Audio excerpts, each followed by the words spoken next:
Hey everybody, it's Missy. Thanks for joining me again. Today's layout is for the cut shop, and I'm going to be using this awesome new cut file. It's the Open Letter Alpha cut file, and I have been waiting for this to be released in the shop because I have been dying to create a layout with a big title like this. And so I'm going to be scrapping this picture of our trip to St. Martin back in December, and I've created the word beach. Now this was really easy to do. All you do is trace the letters from the cut file that you want and then arrange them and size them like you want and then weld them together, and there you go. And you can overlap them, you can keep them separate, you can have them to where they're just touching. Lots of possibilities. And my idea for this was to have my photo behind the letter A. And so I traced it and sized my photo just like I needed it, and then I just cut it, and that's what it's going to look like. And I think that looks cool. I don't know. I just wanted to try something different, and this was really, really easy to do. And the good thing about this kind of technique is that if you create a really big title like this, or any type of big die cut, it's going to take up a lot of your page, and so your design is basically kind of decided for you already. So there's not a lot of guesswork as far as the rest of the page. The rest of it will just be embellishing and little things like that. So my original idea was to use this green wood grain Webster's Pages paper as my background. I've been hoarding it for a long time. I think I got it in a hip kit a couple months ago, and I just have been saving it. And I like the way it looks, but I think it is too much green, and I do wind up changing it, but for now I'm going to leave it. And what I'm doing here is going through some of my stash. This is the Crate Paper Poolside collection. And so I just kind of go through and pick out some papers to put behind the other letters. And my thought process behind this was I wanted a lot of light, airy colors to fill the other letters. Since my picture is so bold and bright, I didn't want to add a lot more bright things and take away from it, since, the photo's already kind of hiding in a letter, so to speak. I still wanted it to stand out, and so the papers and colors that I choose for the rest of the letters are not as bright and busy, I guess you can say. And I'm just gluing them down and getting them like I like it. And I do wind up using a couple of different brands. I use the Poolside from Crate Paper. I pull one piece from, I think it's Dear Lizzie. No, it's Amy Tan. The E is from an Amy Tan sheet, and then the dots on the letter H is an Ellie Studio paper. And I've got the word finished. I changed the background. That is an Echo Park pattern paper from one of their summer lines from last year. I don't remember the name of it, but it's kind of like a sandy tan color, and it reminds me of sand at the beach. And so I thought this is the perfect background because it's light and everything else is light except the photo. It's bright and it stands out. So I wanted to bring some yellow over to the right side, so I just grabbed that same paper that I used for the B, and I just fussy cut out this flower, and I'm gonna stick it right on top of the H and the C, so it just kind of echoes the yellow.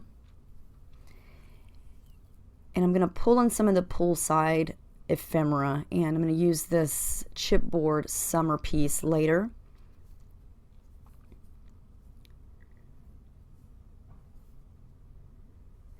And now my issue is, what am I going to do to this background? It's very plain, but I need to do something to it. So I come in with the white gesso. I wanted to create a background that looked beachy, kind of like water splashes and water drops and sand. And so I used some white gesso just to kind of give it a coat. I didn't want to white out that sand color, but I wanted to give the paper a little bit of stiffness. And when I started to add my water or my inks and my paints, the gesso is going to help it blend and not rip through the paper. So I'm just doing the tried and true packaging technique here, and I'm using some of my Shimmers products. This is a Vibes in Jenny B Blue. It's very bright and vibrant turquoise color, and I'm going to add in some of the Osei Can You See, and this is more of a greenish aqua color.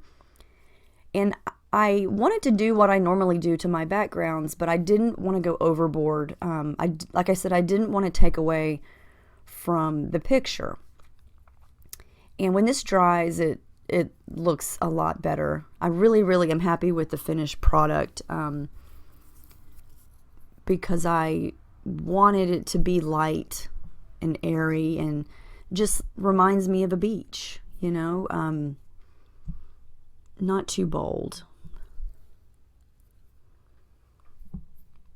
And I keep bringing the title back in to test to make sure, you can see the mixed media work that I'm doing, because so many times you create this background and you spend all this time with your inks and your paints, and then you put your photo or your papers on top of it and it's all covered up and you can't even see it. And so I don't like to waste time doing a lot of mixed media work if it's going to be covered up. So I like to kind of test it out every time I add something, just to make sure that you can see it. And if I need to go above it more or below it more, I'll know that.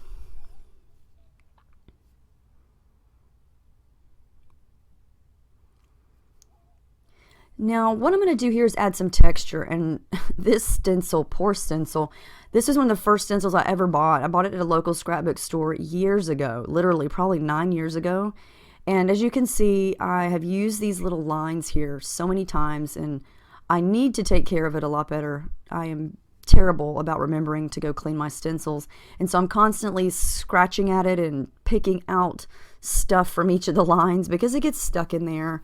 And I need to clean it. I need to get a scrub brush and clean it very well. But I'm just using some Heidi Swapp gold texture paste. I wanted to create some texture on the background, and this gold texture paste is good because it reminds me of sand. It's like darker brown, goldish color, and when it dries, it's going to have a little bit of sparkle to it. And it's also a great color for what I'm going for here. So I just added some water to some of that texture paste, and I'm going to use my brush and just add some splatters. And it's pretty cool because when they dry, they're going to be a little sparkly. And sometimes sand at the beach sparkles, so I thought it went well.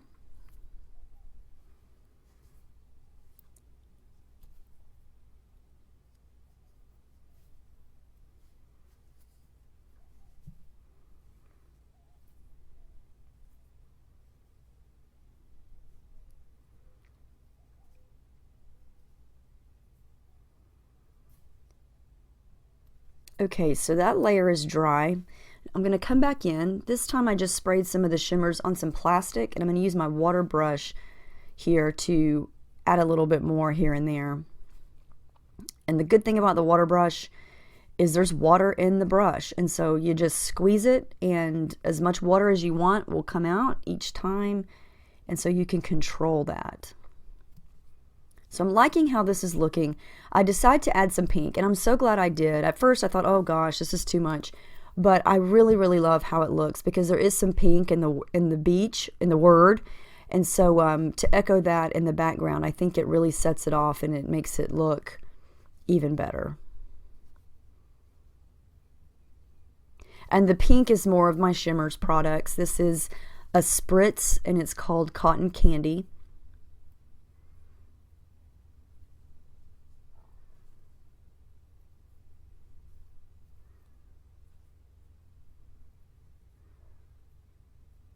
And you can see how much, how many wet products I'm using and how it kind of pulls up. It's a lot of water for just a piece of pattern paper. And so that's where the gesso comes in.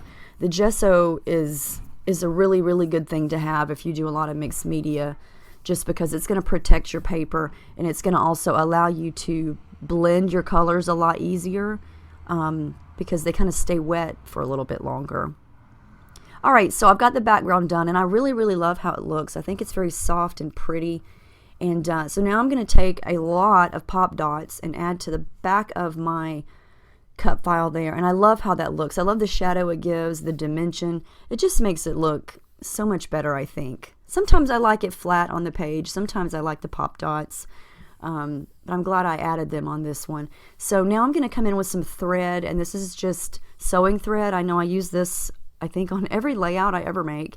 I've got some sand color there, some light pink, and then a light blue color. And it's very subtle. I didn't want this to be, you know, very bold and take away from anything. Everything that I'm doing here is just to kind of add little bits of detail that are subtle and not overpower anything, because at this point, you know, I didn't want to add too much more. I think the background is perfect, and, you know, considering everything that I've got going on already, I think the photo is still the main focus.